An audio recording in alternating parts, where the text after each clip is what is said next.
Puji Tuhan, salam sejahtera di dalam kasih Tuhan kita Yesus Kristus bagi kita semua. Bapak Ibu Saudara yang dikasihi Tuhan, hari ini kita akan merenungkan firman Tuhan dalam Renungan 79 menggunakan 365 hari yang mengubahkan. Hari ini pembacaan kita sampai kepada surat Ibrani pasal yang ke-7. Kita akan melihat satu bagian firman Tuhan yang tercatat di dalam Ibrani pasal yang ke-7. Kita akan membaca di ayat yang pertama. Ibrani pasal yang ke-7 ayat yang pertama, demikian firman Tuhan. Sebab Melkisedek adalah Raja Salem dan Imam Allah yang Maha Tinggi. Ia pergi menyongsong Abraham ketika Abraham kembali dari mengalahkan raja-raja dan memberkati dia. Saya memberikan tema renungan firman Tuhan hari ini yaitu Raja Damai. Mari kita observasi ayat firman Tuhan kita hari ini. Kita akan belajar dari pribadi Melkisedek. Siapa itu Melkisedek? Di ayat ini mengatakan bahwa Melkisedek ini adalah Raja Salem dan Imam Allah yang Maha Tinggi. Nama Melkisedek pertama kali muncul yaitu dalam kisah Abraham. Kita bisa membaca itu dalam Kejadian pasal yang ke-14. Kemudian kembali oleh penulis Ibrani untuk membahas tentang Melkisedek dalam Kejadian pasal yang ke-14 itu. Bapak Ibu Saudara, dalam Kejadian pasal yang ke-14 menyebut Melkisedek ini sebagai seorang imam. Seorang imam Allah yang Maha Tinggi. Sedangkan kalau kita perhatikan di dalam surat Ibrani, Melkisedek ini disebut sebagai raja.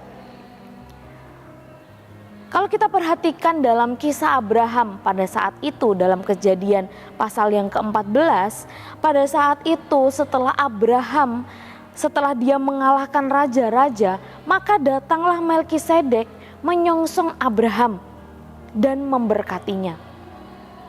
Kepada Melkisedek, Abraham juga mempersembahkan persepuluhan.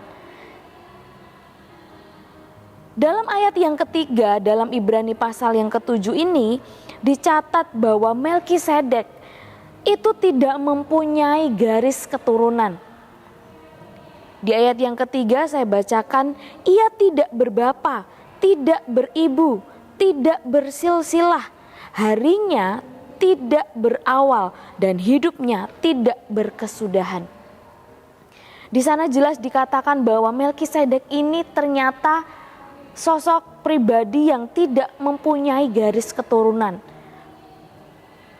Bapaknya siapa, ibunya siapa, itu tidak diketahui. Tidak ada seorang pun yang tahu siapa keluarga dari Melkisedek ini, siapa orang tuanya, kapan, di mana dia dilahirkan. Dari fakta-fakta Alkitab yang ditulis tentang Melkisedek ini, kita boleh mengambil satu kesimpulan, kita boleh mengambil satu pelajaran bagi setiap kehidupan kita sebagai interpretasi, yaitu bahwa Melkisedek ini merupakan gambaran tentang Yesus Kristus sendiri. Kita perhatikan di dalam pasal yang ke-7 ini, judul perikop Lembaga Alkitab Indonesia memberikan judul yaitu Kristus dan Melkisedek. Jadi kalau kita mempelajari seperti apa pribadi Melkisedek itu adalah gambaran tentang Yesus Kristus sendiri, anak Allah yang Maha Tinggi. Dia disebut sebagai Raja Salem. Kita membaca itu di ayat yang pertama. Dia adalah Raja Salem, yaitu Raja Damai Sejahtera. Dia juga disebut sebagai Raja Kebenaran. Melkisedek dari kata Melki itu memiliki arti rajaku. Sedek adalah kebenaran atau kebenaran Tuhan. Jadi arti nama Melkisedek adalah Raja Kebenaran. Melkisedek menjadi gambaran Yesus Kristus sendiri sebagai Raja Damai dan juga Raja Kebenaran. Di dalam Yesaya pasal yang ke-9 ayat yang ke-5 sampai ayat yang ke-6. Di sana firman Tuhan katakan, sebab seorang anak telah lahir bagi kita, seorang putra telah diberikan untuk kita.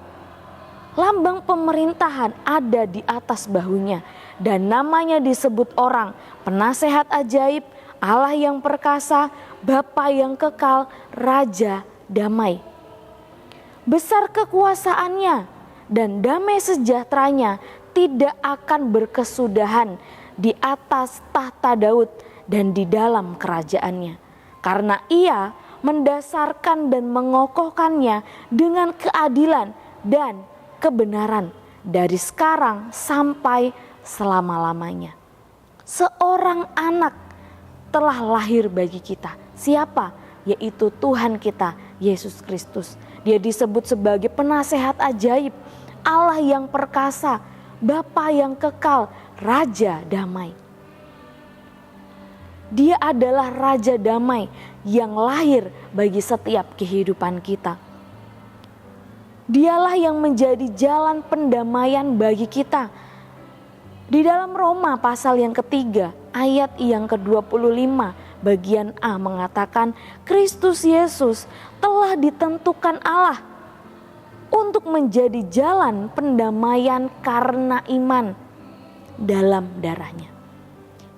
Yesus Kristus telah ditentukan oleh Allah untuk menjadi pendamai, untuk menjadi Raja Damai bagi setiap orang yang beriman, setiap orang yang percaya dalam darahnya, atas pengorbanannya, didamaikan dengan Allah.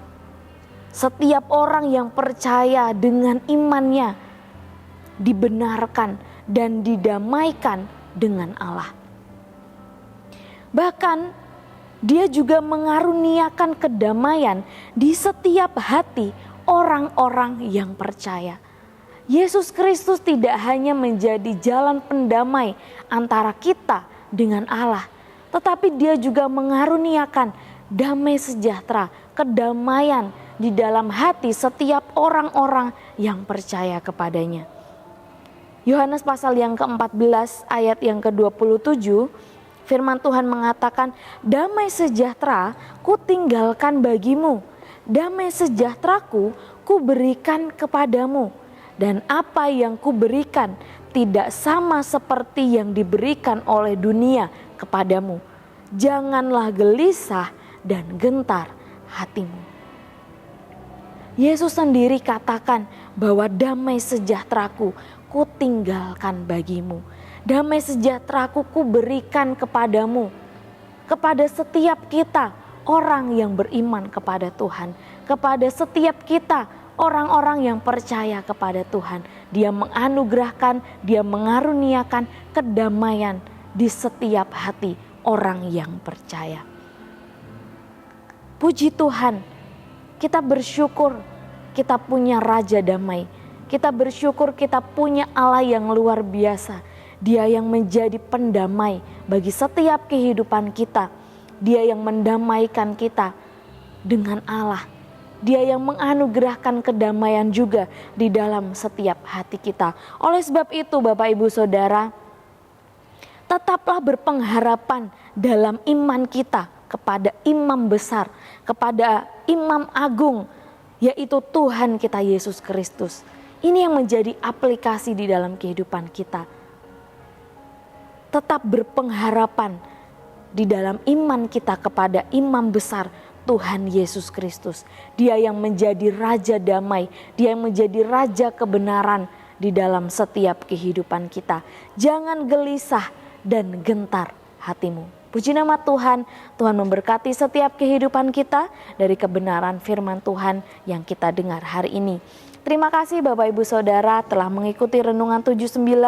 Kiranya apa yang kita dengarkan hari ini boleh menjadi berkat bagi setiap kehidupan kita.